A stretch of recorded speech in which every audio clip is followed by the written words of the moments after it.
Cinema. Welcome back to War with Cinema. I'm your host, Greg, local metalhead, and with me is... Par the Collector. What's up, everybody? And it was your pick, and you chose to do Death to Smoochy. Smoochy! Death to Smoochy! I love this fucking movie, dude. 2002. This is literally like the most underrated Robin Williams movie. Probably. It's in the top 5 underrated top Robin Williams movies. Just underrated in general. Yes. It has found a cult following over the years. This movie has a great cast. Knocks it out of the fucking park. This is one of those movies, before we did the podcast, we were at work, and you would quote this movie. I was like, where is that from? You're like, Death to Smoochy. You've never seen Death to Smoochy? I was like, no. You're like, you have to go home tonight and watch that immediately. I didn't know where you were going to find it. Yeah. I have this movie on the foldback, dude. I almost brought it today to show it to you. Nice. I don't remember where I watched it. I probably just rented it on Vudu or something. I fucking loved it. But that was like 5 years ago. And I really haven't revisited it since. So I rebought it recently, or bought it recently on DVD. And this was my second time revisiting the movie. And it's still absolute madness. Dude, the premise of this movie is like it wouldn't even make sense like if you didn't have Robin Williams and Edward Norton. Like, first of all, they play their characters. Fun fact: it's supposed to be Jim Carrey in Robin Williams. Now, see, that would almost been too crazy. Yeah, like that's too much. That would have been like a live action cartoon right there. I wish, like, no disrespect to Edward Norton, he did an amazing job, but to see Robin Williams and like Jim Carrey playing off each other would have been madness. I love Edward Norton in this movie though. He's great. It's probably like my third favorite Edward Norton movie. What's funny is he did this coming off of Primal Fear, American History X. Like, he was doing all these serious roles, and then he does this like silly movie. Well, like, he had started getting a reputation about this time of being like unworkable, you know. Everybody that was done a movie with this guy, they're like, God, he's a fucking problem. Well, yeah, American History X was the main, right. Like, he wanted like full character. Biggest movie, you know? Yeah. But this is also, I did not realize this until like looking into Robin Williams' career. This is part of his trilogy. Yeah? Yes. He did Insomnia, 1 Hour Photo, Death to Smoochy. These movies came out in the same year. All of them? All of them came out in the same year, just a few months from each other. Wow, it's so weird that you say that, because like 1 Hour Photo like haunts my fucking nightmares. He played that shit so creepily. Yeah, so he was on some... His role in that bothers me more than Insomnia. 100%. But that's crazy that he did those 2 dark ass films and then did this. Which, I mean, it's still like a dark comedy. This still has like... It's like a dark comedy, yeah, but...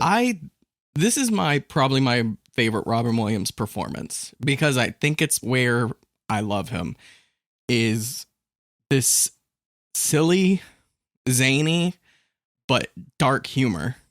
Because you see that in his stand-up. Yeah. Like, his stand-up is very like dark, but it's also zany at the same time. It's like a very mixed bag of the two. Like, I don't like it when he goes full G-rated. Right. I think we're missing out on like a big part of him. Well, I mean, it's good for when that's what you're going for, but yeah. It's good to know that like if this movies like this remind you just like how talented he was, like he could do any kind of role. Yes, like that's the kind of arsenal he had. You know what I mean? His whole career, like there's not one kind of character you can't say he played or didn't play. I know 1 Hour Photo shows that. That's what I'm saying. I mean, we go down a rabbit hole, bro. I can tell you some fucking off the wall Robin Williams movies, man, because he's one of my favorite actors of all time. Fucking Night Listener. What Dreams May Come. Fucking, that one's the loopy one. That one fucking gets to me. Yeah, that was a big one. Yeah, I mean, people talk about Aladdin and fucking Good Will Hunting. Like, we can go down some shit. I'm talking about Moscow on the Hudson. Yeah. Fucking Club Paradise. Like, we could go. Yeah. He even plays a gay guy, the Birdcage. I love the Birdcage. That's another. I was going to say that's on my list of underrated Robin Williams movies. 100%. I love the Birdcage. It's such a good movie. Him and Nathan Lane are fucking classic in that movie. The thing I hate about that movie is it feels like an episode from a sitcom. and I want there to be more of it. Right. That's why I said, man, that's why I have like I call it like sequel syndrome. Yeah. Because, you know, like I'll say all the time, like, I need to know more about this story. Yes. And like you want a sequel, you know, but obviously like it's been like forever. And, you know, Robin's not with us anymore. Right. But that was another one that like they could have done another one. Yeah, I would have loved to see more of the birdcage. Right. But I did not realize this, but this is directed by Danny DeVito. Oh, wow. That makes sense. He's got a little role in it for himself. Yeah, he put himself in it. But after watching it and seeing Danny DeVito has his own style. I fuck with Danny DeVito. He kind of rips off a lot of other people, but kind of makes it his own. Mm-hmm. And I really, really like his style. It's very whimsical filmmaking. This movie is like, it's like one of those movies that you feel like everybody had a good time making it. Oh, 100%. And there's a lot of Robin Williams staple people in this movie. Danny DeVito said everything was smooth sailing until the release of the movie. Oh, yeah. He said everything was amazing until it got released and did not do numbers at all. You know where I saw this movie, Greg? Where'd you see it? I saw this movie in theaters. No, you didn't. Yes, I did. I was cleaning the Northside Theater and this movie came out. And I remember sitting down and I said, Robin Williams is in this movie? I said, it's got a purple rhino. Like, why the fuck wouldn't I watch it? You know what I mean? Right. And I just remember being like blown away at fucking 12 years old. I couldn't imagine watching. This would be one of my favorite movies. Like, if I watched it at that age, I would still watch this probably every year just for the nostalgia factor. That's what I'm saying. Cause like, right around 12, 13 is when I started really getting into movies. Right. Same. And I was just like watching anything I could. Yeah. And I watched this movie and I was just thinking like, this is hilarious, man. I love the dark humor aspect of it. Like, that's what I would have loved as a kid, is like, it's this silly, like, kids show ripoff, but with all the adult humor in it. Exactly. Cause I mean, that's the thing about it. Like, you know, we don't really live in an era now that there's like a big kid show. I mean, I'm sure there is like one or two, but it's not like it used to be. Right, like puppets everywhere. Used to be like these guys, the ones that were the heads of these shows were like looked at like that, like Pee Wee Herman, like, you know, when people caught old boy at that fucking cheek show, you know what I'm saying? Like, I got that hurt people's heart because that's Pee Wee Herman, you know, like you don't think of you like that. You have like an innocent image, like that'd be like Mr. Rogers getting caught doing cocaine or something. You know what I mean? Like you just don't ever want to know that, right? But it is funny because it's like most people are like terrible, so like everybody's got a vice, everybody's got problems. Well, I do feel like this does shine a light into those kids shows because there was probably always executives having their hand in the pot wanting to like milk. They do that today. Like they want to milk things for as much as they can. They don't give best quote in this movie about that is Edward Norton says, you don't even see kids. You just see wallets with pigtails. And that's really what it is. But yeah, because they sell the toys and the VHSs and all that back then. Yeah. I remember Barney was like, fuck. You know what I mean? Like, when my little sister was a baby, like, dude, Barney was like the biggest thing in the world. Barney was going on fucking tour and selling out arenas. Barney on ice. Fuck. I mean, you know what I'm saying? Like, and one of my uncles, like, his daughter loved Barney. He had to have every fucking thing in his house with Barney. Yeah. I went to daycare with this girl that was obsessed with Barney. She had this one single Barney that she carried around everywhere with her. And if she didn't have her Barney, she would throw a fit. So, yeah. But Catherine Keener is in this. Yeah. She's great. Like, I've only ever seen her as, like, the mom lately. Like, she just plays the straight, good mom. She's great in 40-Year-Old Virgin, too. Right. But to see her play this, like, crooked VP of production is pretty crazy. She's like, I was kind of a kiddie show groupie for a while. Kiddie show host groupie for a while. But she kills it. She does a good job. And then Jon Stewart's like one acting credit is this in this movie. This and fucking Half Baked. Yeah. I love him in this movie. He's great. So, all right, I knew this was going to happen. Like, of course, we have to do the 10-minute We Love Robin Williams Forever part because that's just like a staple. You have to do that. Yeah. But let's break into what it's actually about. Robin Williams plays Rainbow Randolph, who is a kid show host, and he is a degenerate pretty much. He's a gambler and like womanizer and just like a really like a shitty person. And the movie starts off with him doing a number, and it's like he's got the kids, and it's like friends come in all sizes, and he's doing the dance, and it's just classic Williams, right? And the next thing, it cuts to this seedy ass restaurant where he's just sitting in the dark, like half in the dark, and these two parents come in trench coats. They're like, "So we give you this, and our kid gets to sit in the chair, right?" He's like, "Don't tell me how to do my fucking job." Jon Stewart's like, you threw away your career for ass wipe money, but did you see that briefcase? That's a lot of money. That was a lot of money. He's like, "I'll let you know if a spot opens up." Just complete cocky piece of shit. And of course, it's like FBI. And he gets busted, and they kick him out. Yeah, gets everything taken away, and then the executives, the main executives, like, we need a squeaky clean. Yeah, the next guy cannot be. He can't even have a parking ticket. Right, like he needs to be the saint. You need to get Jesus Christ in here. It's a good little scene with Jon Stewart and her, because they're like going through all these like kid show hosts that are on the rebound, and he's like, "What about Peppy and the trolls?" And he's like, "Peppy got deported, and the trolls, who gives a fuck about the trolls?" But also, I didn't even realize, but she named what's his name, Bucky Ding Dong, in the like lineup. He's like, he's on the H train. Yeah. But he shows up later in the movie. I didn't He's even. He's a hitman for hire. Right. That's fucking gold. This movie is so fucking insane. So the idea of this movie is, so Jon Stewart's like, "I know one guy that like nobody can find this guy offensive, and it's Sheldon Bopes." Yeah. Who is Edward Norton. And she's like, "No fucking way are we that desperate that we're going to get Sheldon fucking Mopes." And he's like, "No, this guy's fucking perfect. Give me Smoochy." Yeah. That's like the big line, Yeah, he's like, he's a bottle of syrup with legs because he's so sweet. That's what he is. And when she finds him, he's at this fucking methadone clinic in Coney Island. He's wearing this makeshift fucking rhino costume. I know, I love it, because you get so used to seeing the regular, his main costume. When you go back and you watch this, you realize how fucking makeshift it is. He has like a bicycle helmet with a horn on it. No, it's like, I thought it was like an old football helmet. Oh, is it? Shit. It probably is. Like a 1920s fucking football. It's hard to helmet. tell because he paints it pink, so. Or hockey, something. Like, it's just old as fuck. Or fuchsia, rather.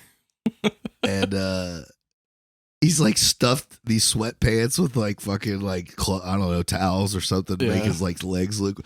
But he looks like a fucking bottle of Pepto-Bismol, and he's singing songs about getting off crank and shit. It's hilarious. He's like, "Carl, you know what I'm talking about." Gotta get off the smack. We're gonna get that monkey off your back.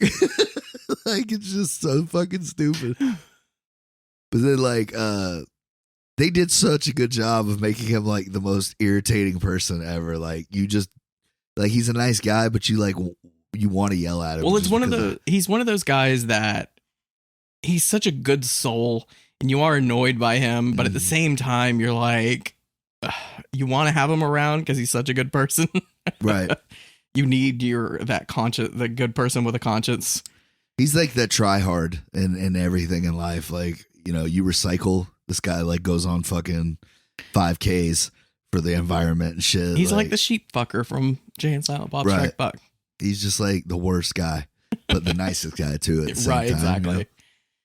But because he's like, he like talks to her afterwards, and he's like, "Oh, I'm glad you caught the performance in there." He's like, "Usually around the night show, it goes sleepy time with the medicine hits." Mm-hmm. And she's like, "Oh, it's good to know that it's the smack and not your songs."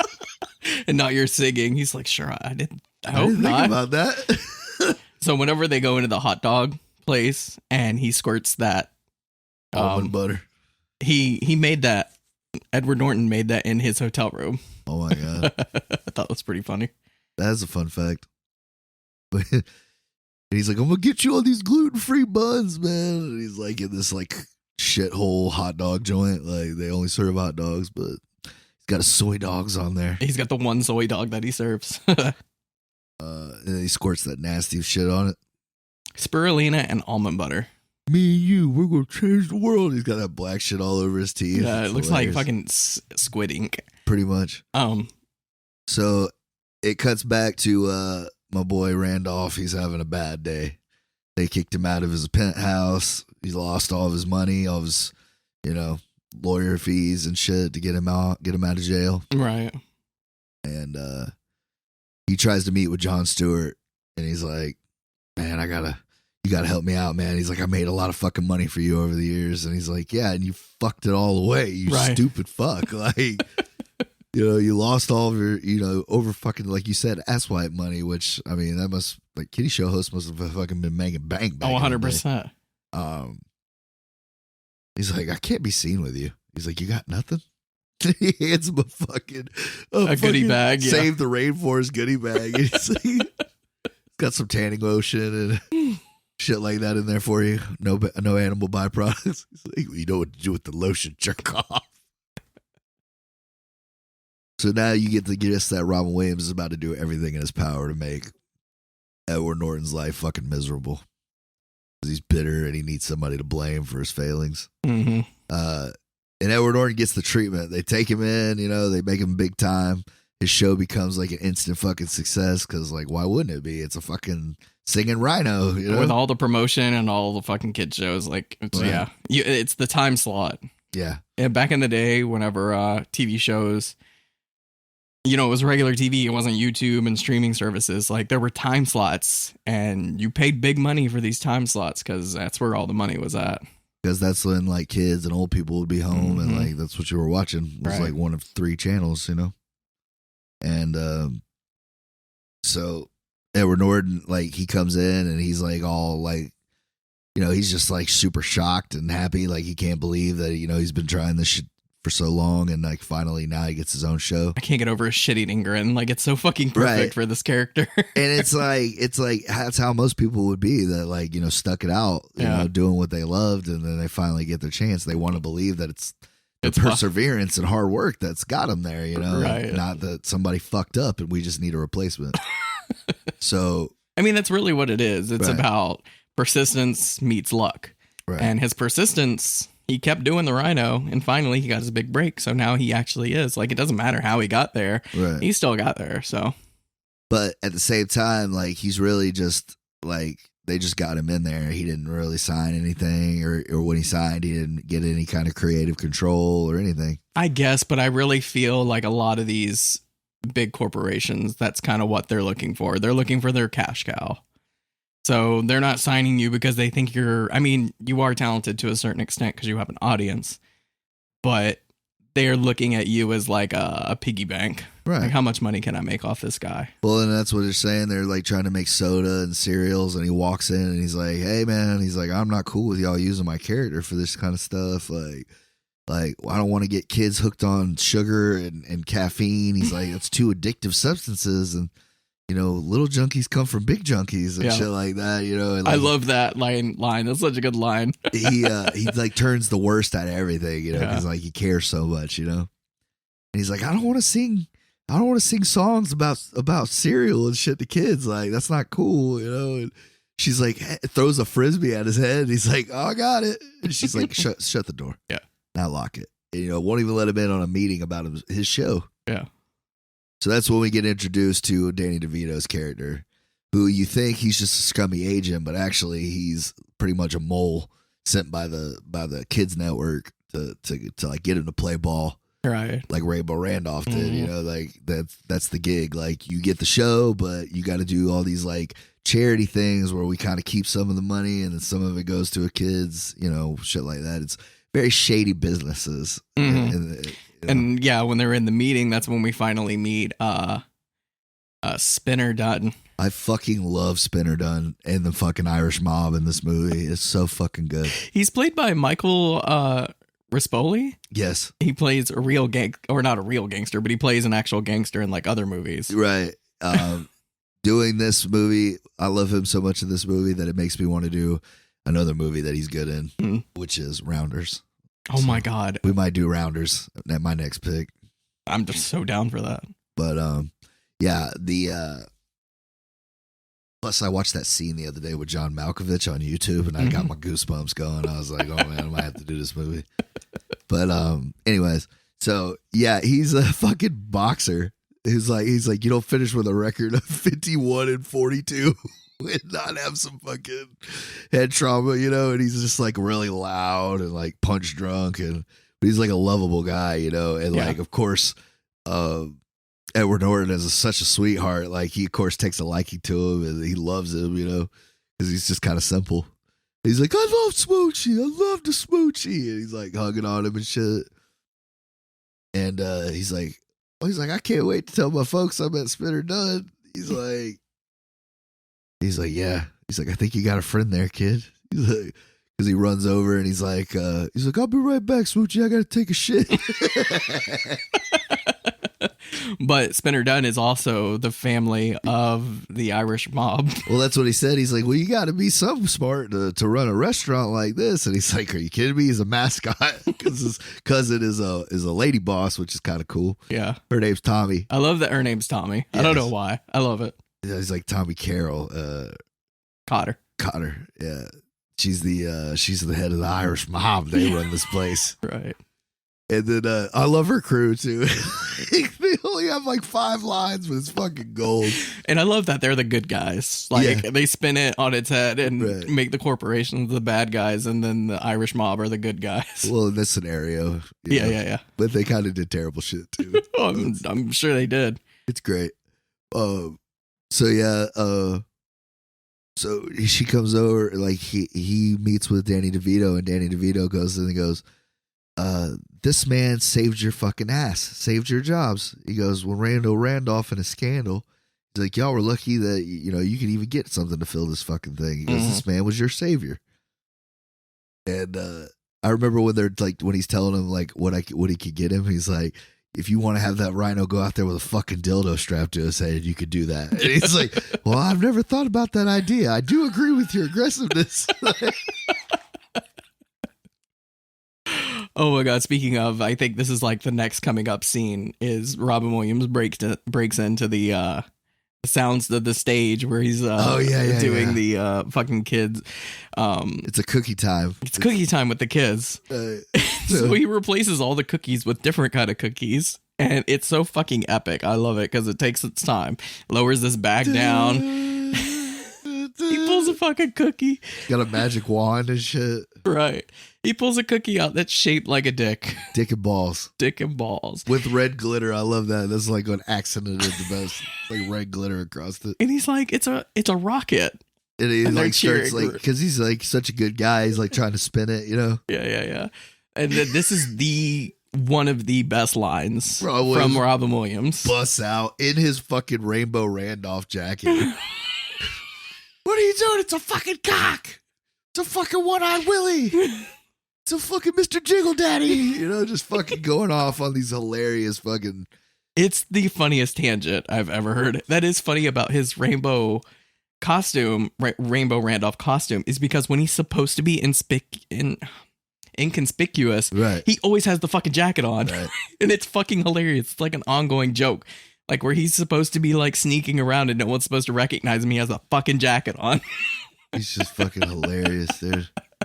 And he keeps like getting head trauma too. Like when they throw him out after this, like, they throw him down some stairs and he hits a fucking brick wall, right?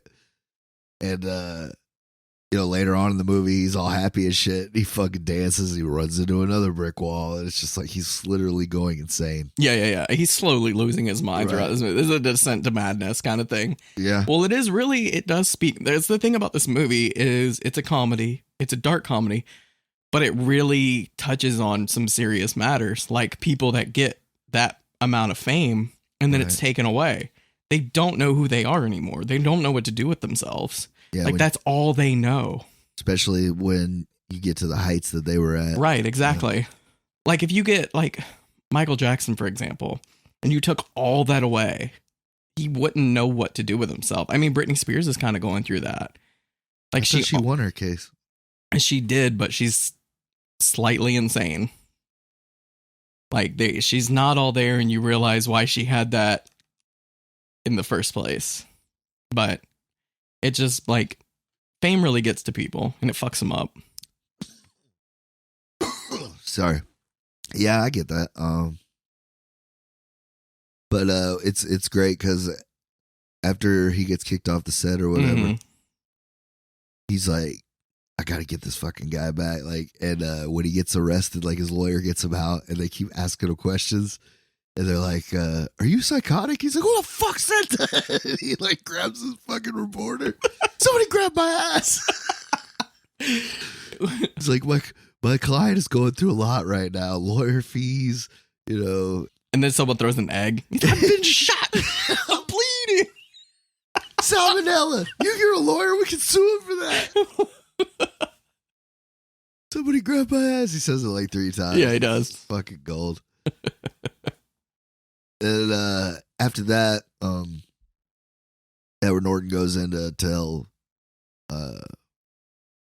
the lady, like, "Hey, I'm sorry about, having to go get an agent and changing up the power structure," because now he's executive producer. Right. Controls everything, creative input, all of it. Which is a little unbelievable, because if they would have pulled him in, they would have made him sign over the rights of the character. Right.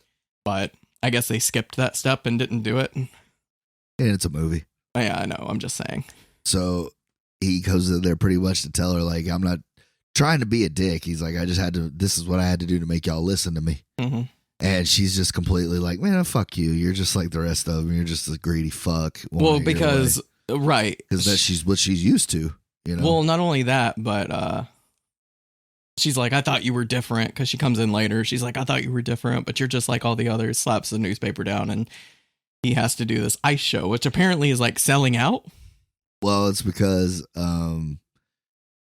they always slap like a charity with it. Like all the money's going to go to this charity, but we all know that the fucking charity itself doesn't use all the money for that. And that's another thing that this movie touches on, is because if you don't know, there are a lot of charities that take most of the profits, and the charity money does not go to the actual charity. Like there's one, I don't want to screw up the name, so I'm not going to say exactly what they are, but there's a very popular kids charity.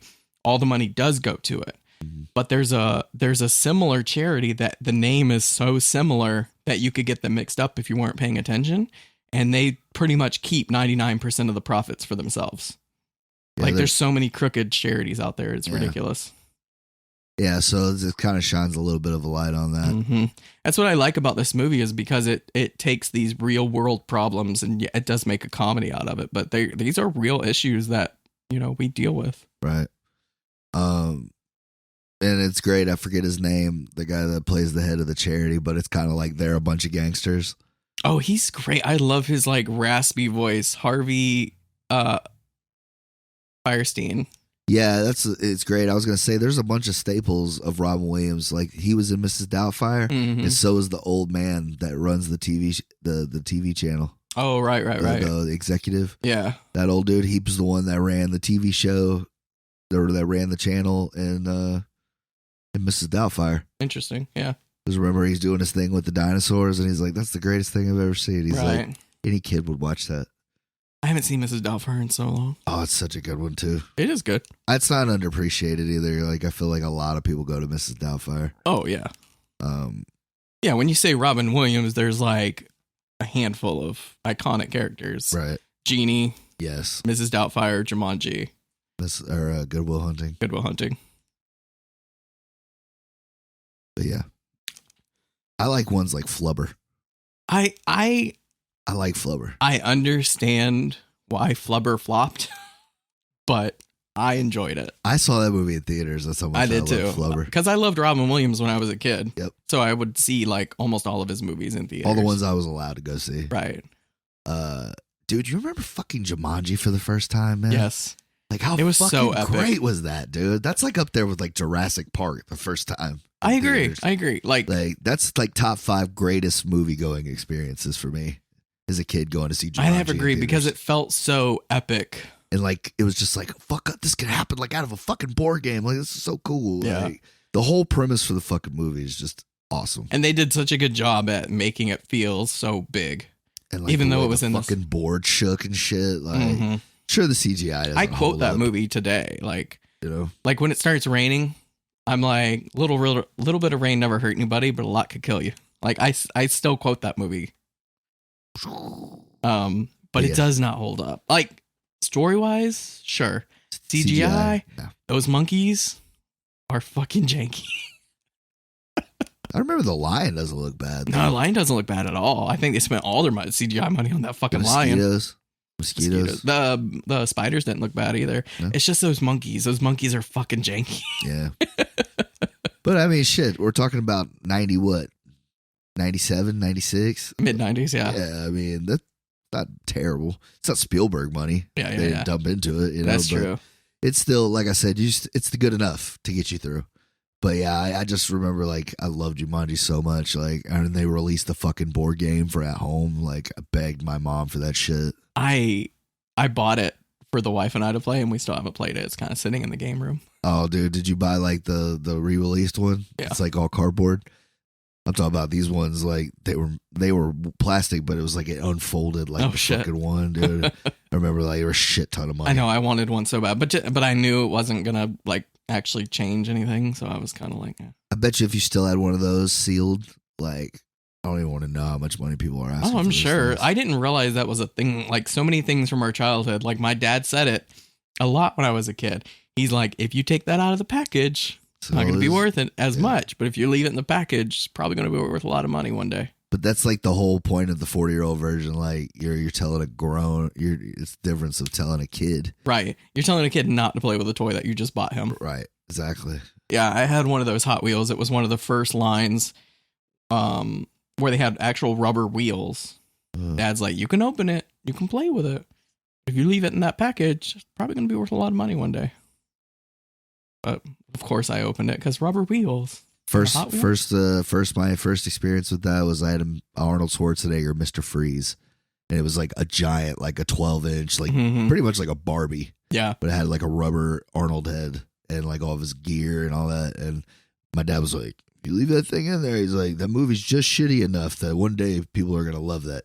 And he's like, don't take it out. I left it in there for like 3 months. It ate at me every day. Same. Yeah. I did leave the card in the package for a minute. And then finally I couldn't take it anymore. And I gotta play with it. Opened it and I told my dad, I was like, I couldn't do it anymore. Yeah. And he's like, whatever. And like, it's probably still only worth like $20 now. Right. But, you know, you think, it's going to be worth millions. It's going to be like a fucking Charizard card. It's going to be worth $5,000. No, I told you about my Michael Jordan rookie card. Oh, yeah. Fucking had a Michael Jordan rookie card. And he was in the white jersey. He's in the middle of fucking dunking the ball. I pissed my brother off. I don't remember what I did. So he went in there and he ripped my Michael Jordan card in half. Y'all still speak? Put it back in the sleeve. I looked it up. Like, in good condition, it's a $300,000 card. That's unforgivable. Now we gotta have to give me a finger or something to like call that even. I think about that all the time. You need to know that like I have a spare something laying around because of you. Oh, but anyway. But yeah, that's cool. Where the fuck were we going with that? We got on a Robin Williams tangent rant. of a tangent of a tangent. Yeah. We're talking about Robin Williams and Jumanji. Oh yeah, and about how epic of a movie theater experience that is. Yeah. Yes. But so anyways, old girl kind of likes him a little bit.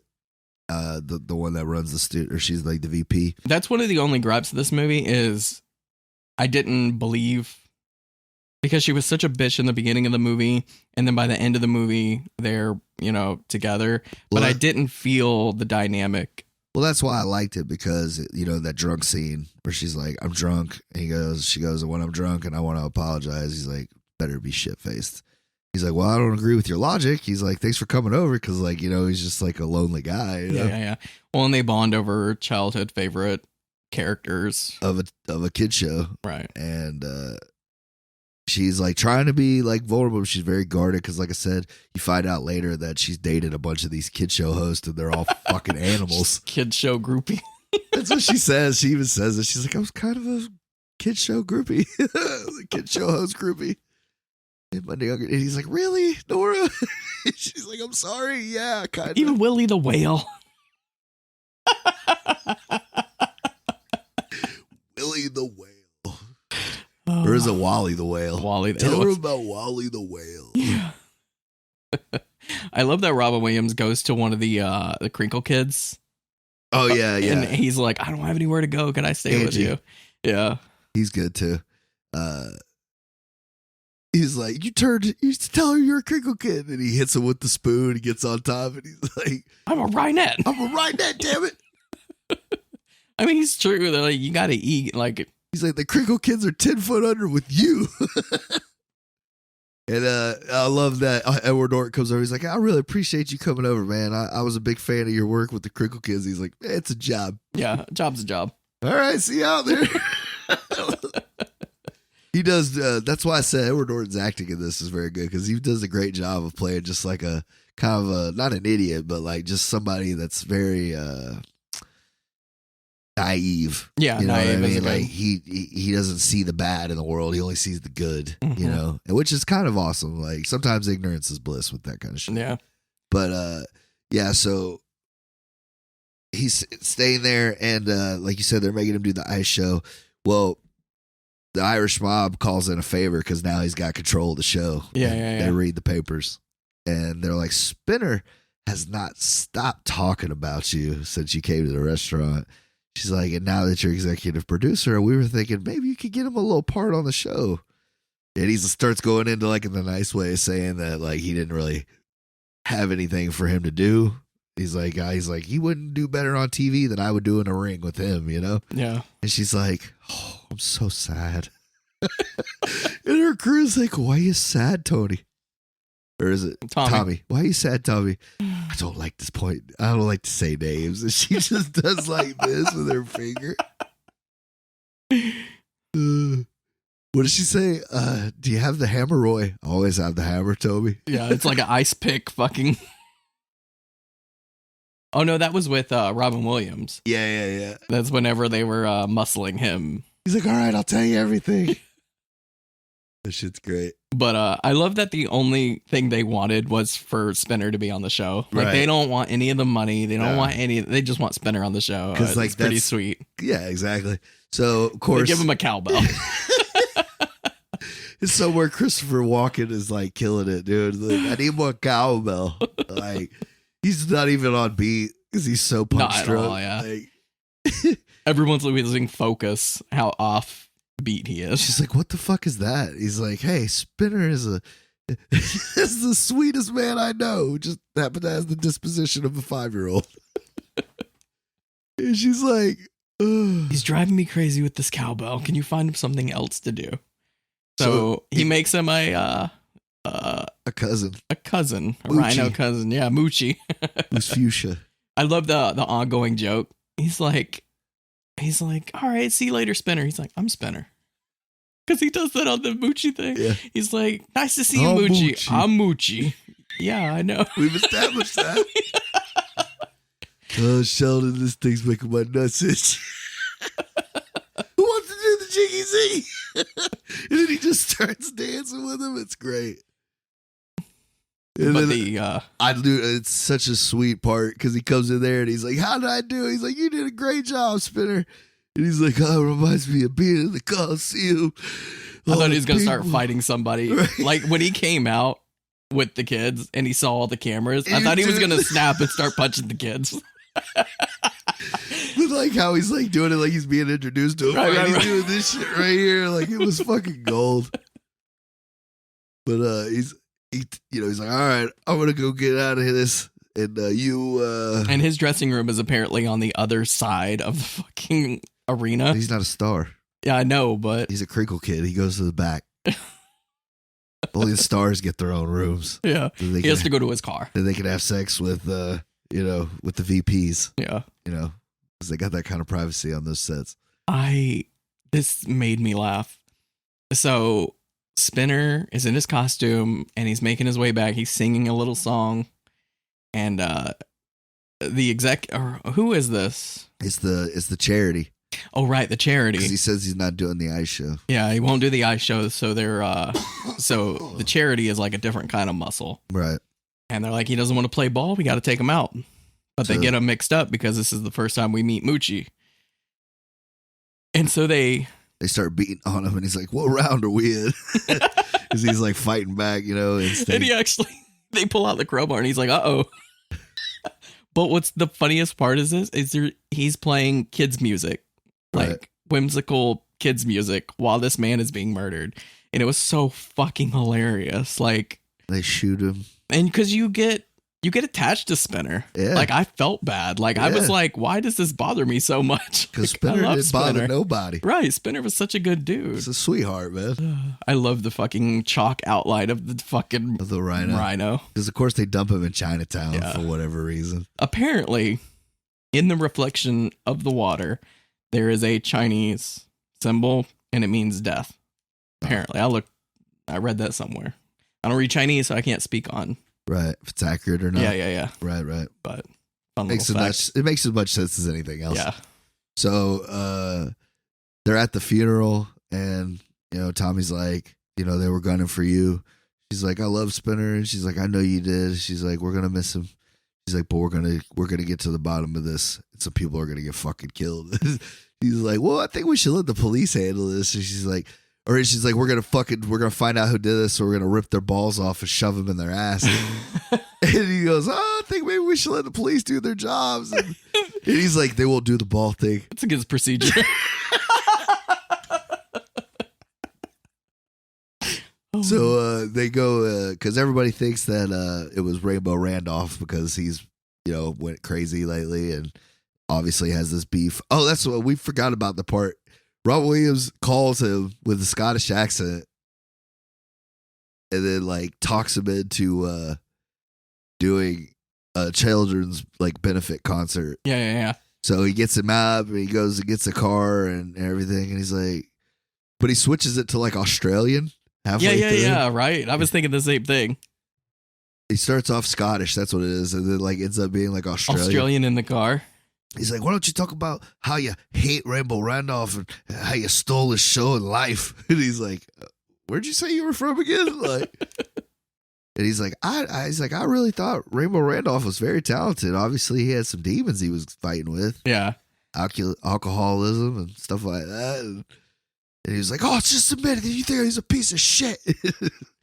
And he is like, that's where he kind of gets a little iffy about it. But like, he gets out and they pull into this dome.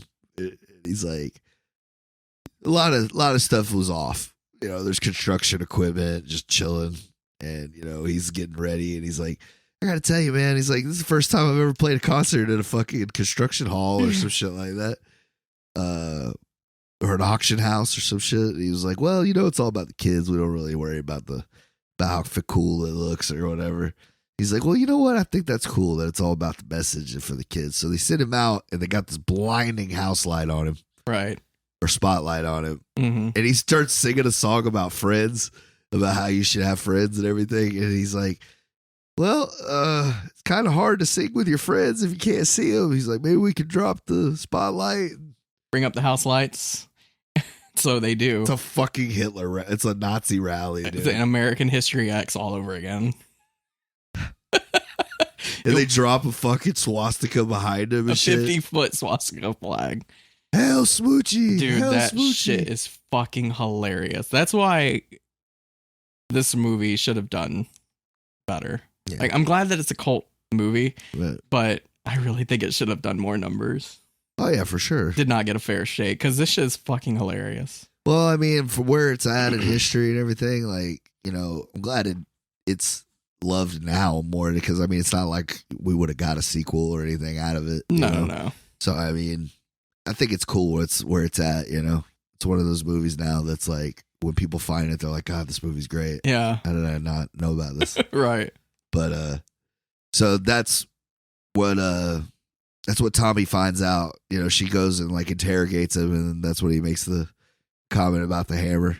She's like, you got the hammer, Roy? Always got the hammer, Tommy. Yeah, because they take the Smoochy away because, Yeah, they he gets don't want canceled. anything to do. He gets canceled. And that's when, like you said, Tommy finds out and like muscles. Because Spinner's upset Mhm. and crying because Smoochy's off the TV. Yeah. So like that's like how it shows like the relationship, like how much they love Sheldon because that's how much Spinner loves Sheldon. Mhm. So when he gets murdered, that's what makes them step in, and they're like, we're with you everywhere you go now. Right. And he's like, oh no, he's like, I'm fine. And she's like, no, they were gonna kill you. She's like, they were looking for you. He goes, and then that's when she says the remark about sticking the balls up asses and everything.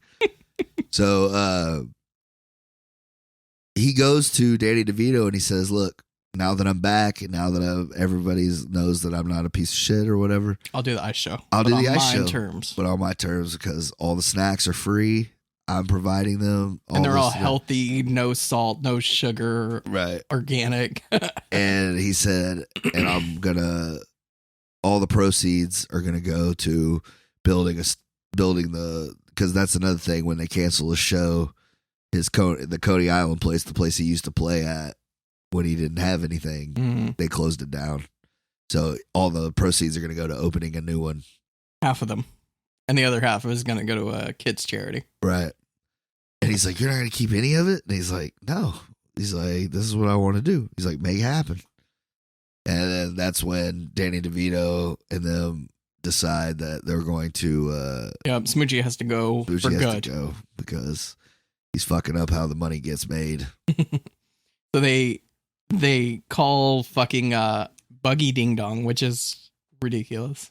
But apparently this is his last movie ever. Really?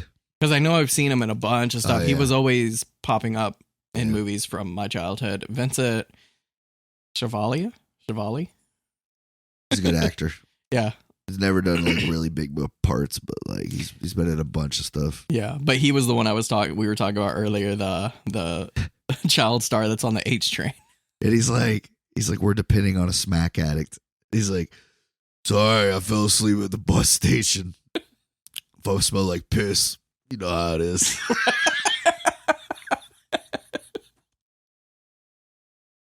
He's like, we're trusting a smack addict. He falls asleep in like mid fucking sentence. Oh, look at all the pretty colors, man. Gold. So yeah, he finally does the ice show, and it's Edward Norton is fucking like rehearsing, and they said, hey, Tommy and the boys are here, and she like kind of gives him the head like, let's go upstairs to like your office or whatever. She's like, we've our investigation led to us to the head of these children's charity, and he's the one that killed Spinner. And he's like, well, the police got a lot of evidence against Rainbow Randolph that, it was probably him. And it like cuts to her, like interrogating him and shit. And he's like, it was a mistake. He's like, I was just doing it for the children. She's like, oh, you do it for the kids, do you? She's like, why don't you tell him about the story about the guy who gets his head cut off with an axe? And he's like, okay, I don't want to hear any more about this. And he's like, well, afterwards we play a little footy with like they were playing soccer with this fucking head. Gold, dude. I can't remember if this was before or after, but Robin Williams, Rainbow Randolph, he breaks into the hotel with Edward Norton and the little girlfriend. Oh, yeah. And holds him at gunpoint. And it's one of the greatest quotable lines in the movie. This is one you used to quote all the time. I mean, you still do, but I was like, where is that from? It's from Death to Smoochy. Yeah.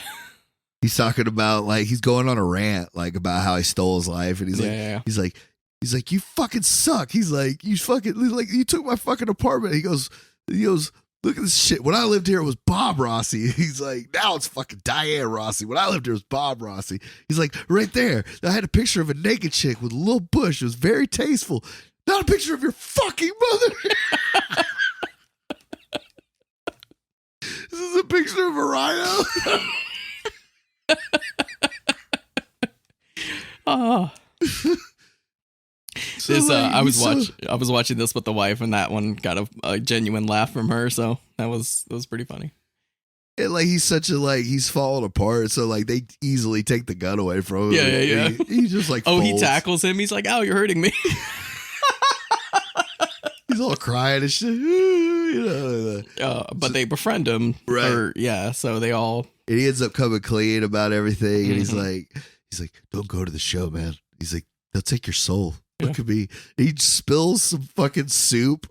He's like, my balls. Oh no, he spills some coffee. Oh, that's what he takes a sip of coffee and he spills it on. He's like, my balls are Boy.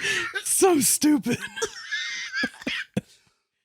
That's what he says. Save some of your dignity, not like me. He spills the coffee on his balls. Like, it's so Oh, Ron Williams is fucking comedic legend, man. This is one of his best performances. I love it so much. I'm glad I have the DVD because I'm gonna go back and rewatch it more often. It's so good. I was like watching it this morning, and I was like, "Damn, man, why don't I watch this movie more?" Right. Like, fuck. And like after rewatching it, like you see how fucking insane it is. It's such a crazy movie. So good. So yeah, he does the ice show and the fucking heroin buggy ding dong. Yeah. I'm just gonna say his name because I think it's so funny. He goes up into the rafters, but he's so fucking hopped up on. He's so fucking white horsed out, man. Right. He can't focus. He actually falls asleep in the middle of the scoping. Yes. He's got a laser. Like, he's got a good gun. Like, you can tell he's done this before. He looks like a washed up Leon the Professional. Yeah.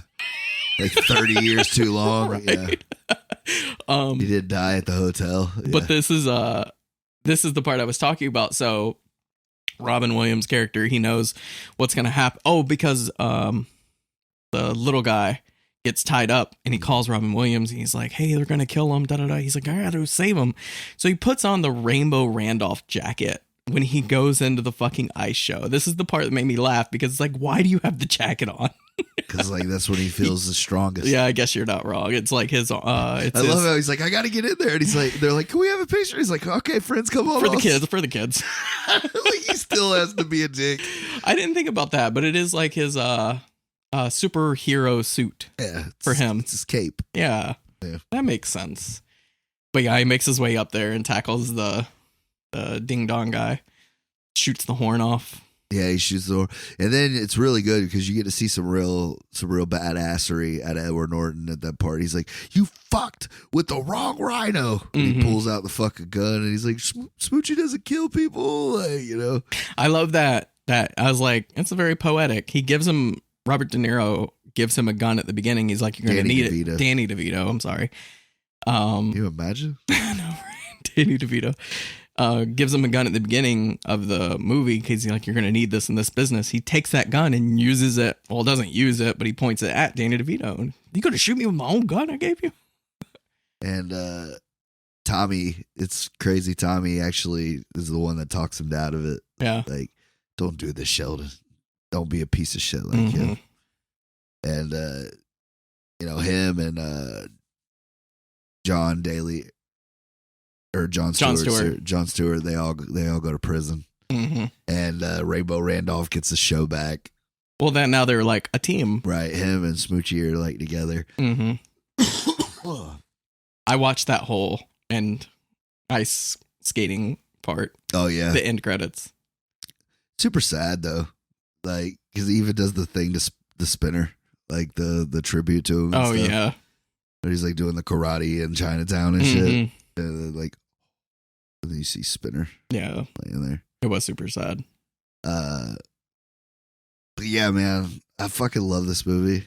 It's like outlandish as fuck. This is one of those movies I should have been giving to you. Like, this is a cult comedy that not a lot of people heard of, but this is one of those movies that, like, when they're like, tell somebody a movie, you know, like, you know, recommend a movie to somebody that nobody else would. This is like my movie. Yes, 100%. Because for some reason, this one slipped by me. Like, I never heard of Death to Smoochy until I met you. Yeah, I feel like I should get some kind of producer credit on this movie because, like, I always throw this one out to people. Like, if you've never seen Death to Smoochy, do yourself a favor. Yes. Go watch it. Hilarious. But I will say this: if you don't like if you're one of the very few % of people that don't like Robin Williams, yep, you know I'm talking about you, Steve-O.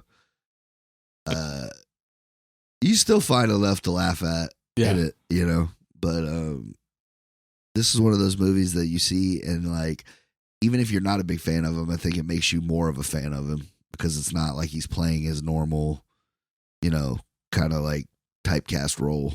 You know, this is definitely outside the box as far as like comedy and shit goes. The premise like I said, the premise of this movie doesn't even sound like it would be a good movie. You know, the underbelly of fucking kid show hosts. Well, that's what you know? I was going to say earlier. That's kind of like the the premise of the movie was started because I can't remember his name. He was a late night talk show host. Anyway, he noticed that these ads are being targeted directly to kids. Right.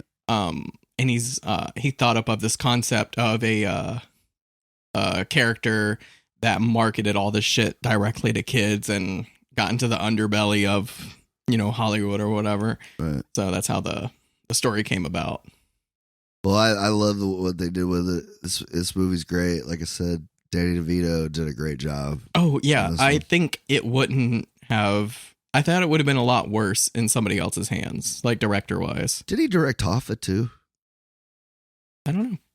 He did Throw Mama from the Train. He did Matilda. Danny DeVito was a prolific fucking director. I'm pretty sure he directed Hoffa. The War of Roses. I don't know. Do you want to see? Director. Oh, apparently he's working on something. Skin Deep, Poison Tongue, Evil Eye, Duplex. Hoffa. Duplex. He did do Hoffa. I like Duplex too. It's a good one. It's not great, but it's amusing. War of the Roses is a good one. I never watched it. I heard it was a lot of people were quoting it. See what he's working on upcoming. Saint Sebastian. Survivor in post-apocalyptic Russia after a nuclear war. I'm into it. I would actually watch that. That sounds kind of crazy. Directed by Danny DeVito, yes. I love Throw Mama from the Train. I haven't seen that since I was and he's fucking a kid. Great on Always Sunny. Oh, that's his shiny. That is his. He's fucking killing it at 80 or whatever, however old he is doing that. But yeah, this is a highly recommended. I can't recommend this movie enough. Yeah, on the par scale, it gets a 10. 10 out of 10. I don't think it's a perfect movie, but it's definitely highly recommended. Like, if I did a top 25 favorite comedies, it's going on there. It's in the top 10 on any list for me. I think. Favorite movies, favorite comedies. Favorite Robin Williams movies. Yeah, man. It's that good for me. So I was watching this and I was going to give you another movie. It's actually changed a few times, but it didn't feel right because I was going to give you Burn After Reading, but Burn After Reading is not really a cult comedy. I mean, it's the Coen brothers, but it just didn't feel right. You know, I almost bought today The Men Who Stare at Goats, but I think I have it already. I have such a weird relationship with that movie. I can't believe you didn't watch it as a comedy, bro. Like, I saw that movie as a comedy the whole way. I'm an idiot. I don't know what to tell you. I was like, this is a weird, serious movie. And then I was like, by the end of it, I was like, oh, this was a comedy. Had to rewatch it. And I was like, watching it with comedy eyes. I was like, this movie's fucking hilarious. You bought it for me. I rewatched and I'm like, this movie's not that good. It's okay. Like, it has moments. Don't get me wrong. But I was like, it's really not all that great. So I'm just. Is that a Coen Brothers movie too? No, it's not. No. You say that every time, but it's not. It feels like it is. It could, yeah. It has the. So I was like, what can I do? I was like, what is a cult comedy classic that should have been big that wasn't? Because, fun fact about this one, Film 4 was a film production company. Yeah, I didn't even ask how much this cost, or like, we stopped doing that. Yeah, we didn't go over it much because I don't know why we stopped doing the things. Because I always like to know how much it cost and like whether it made its money back or not. Oh, budget was $50 million. I forgot. Damn. 50 million for fucking Rob must have took 25 of that. Yeah. I would assume Norton got the other 15. Gross worldwide was $8 million. That's worldwide. That's why you never heard of this movie. Complete financial loss. Well, that's what I was going to say is Film 4 was going to use this as their like cash cow because I mean, if you look at the lineup. Oh yeah. I mean, on paper. Like obviously it's going to be kill big. it. Like, yeah. It made them go out of business. Shut them down. It shut them down. Damn. It was the final nail in the coffin to really completely shut them down as a company. And that's another fun fact, man. Yeah. So, well, not so fun fact, but so this was a comedy that was supposed to be a huge hit. It was it was a big flop. So I was like, what can I pair up against this that would match it? And I was looking through my movies and I now found it. You found it? I know what it is. The Cable Guy. So The Cable Guy is a Jim Carrey movie that was supposed to be a huge hit and it flopped, but it has a cult following. Yeah. It's there funny. are people that love this movie. Yeah, I remember watching this movie on VHS a lot. Mm-hmm. My dad loves this movie. Yeah. I don't know why. It's not. Do you not like it? It's. I don't know. It's got some fucking hilarious parts. I remember. Okay, that makes me happy. I thought you were like. It's been a while since I've watched it. Sat down and watched. Do you have it? Thing. I think so. Feel like I should. Yeah. Like I have a lot of Jim Carrey shit. So. But yeah, I'm sure I can find it somewhere. So I was like, this is a perfect matchup with Death to Smoochy. Like this could be on a double feature disc. You know, you could be opening Pandora's box here because once I get in a Jim Carrey vibe, who knows where I might go next? Like, it could go Liar Liar. I could go. Well, if we get on that train, you're gonna do Eternal Sunshine. So that's not a fucking comedy, bro. I'll make you use it as your pick. You make me use it as my fucking pick. Yeah. There's no way I would pick that bullshit. Worst Jim Carrey movie ever. It's up there with The Majestic for me. He turned down the role to do The Majestic. That's the Smoochy. Well, that's good. At least to know he didn't make a classic instead. You know? Well, it would have made me feel a little bit better. But I don't like the way Death to Smoochy is. Yeah. Like, I don't. No. As much as I love Jim Carrey, like I said, I just think it would have been too much. Mm-hmm. You know? It would have been too zany. I can't remember. Did I ever get you to watch Incredible Burt Wonderstone? No. That movie's fucking hilarious. We might have to do that. I love that movie. And Jim Carrey has a great little part in that. No, I never watched it. Yeah, I might have to get that for you. So you oh yeah. You went to the flea market and you said you got some nice. I bought some super random shit today. These were all 50 cent a piece. Okay. Do you remember the Mortal Kombat TV show? Yes. I got the entire series for 50 cent. Oh wow. All 4 discs. Probably like 12 episodes. Oh, you're talking about that. Yeah, the one that came on like USA. Yeah, I didn't watch that. So daytime shit.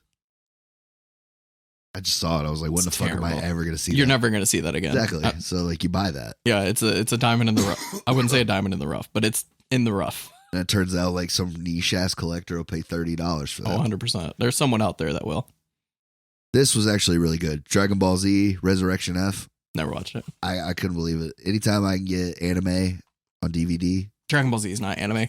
I love it when I talk to like hardcore anime fans. They're like, so you don't like any anime? I'm like, I like Dragon Ball Z, and they like turn their nose up. They're like, that's not real anime. And you know what I call them? Haters. Don't get mad because this is what we watched as kids. Yeah. I like other animes too, though. It's not like just like that. I'm not the huge anime fan. Sorry for you anime lovers. I'm not the one. Couldn't believe it was only 50 cents. Yeah. I snapped on that. A good find. This one I figured you would love. A Beautiful Mind. I love that movie. Great. It's top 5 Russell Crowe movie right here. Look, it's so new. They didn't even take the fucking thing off of it. I hate it when people do that. This was probably bought in 2005. They watched it once and it's been sitting on their shelf. And then this was just like another random ass movie that like I didn't even really like this when it came out, but Lost in Space, the remake. I have the robot toy at home, so I was like, now I got the movie to go with. I've never seen any of them. I didn't even look to see if the movie was in it because I probably will never watch this. Got fucking Joey from Friends. Yeah, I'm not going to watch. Playing the hard ass lieutenant, Matt LeBlanc. William Hurt, though. I mean, this is one that, like, when it came out, dude, everybody was like, oh, this is going to be, oh, look, it's a fold out, dude.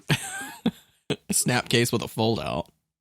I bet the bonus features on this fucking disc go hard, dude. Go hard as fuck. They're probably better than that actual. It looks terrible. We might review it. No, we're not. Danger, Will Robinson. I'll get off this fucking. Actually, we'll go back to Greg's Deathbot because those are comedies. Are they though? Yeah, that to me. We'll do Thanksgiving. I don't think you want to do Thanksgiving. You want to do fucking Ice Pirates. That's I want to do Ice Pirates so bad. What you want to do? Yeah. You were trying to get back on that Trolls 2 shit. I miss it. Those were fun episodes. Those were.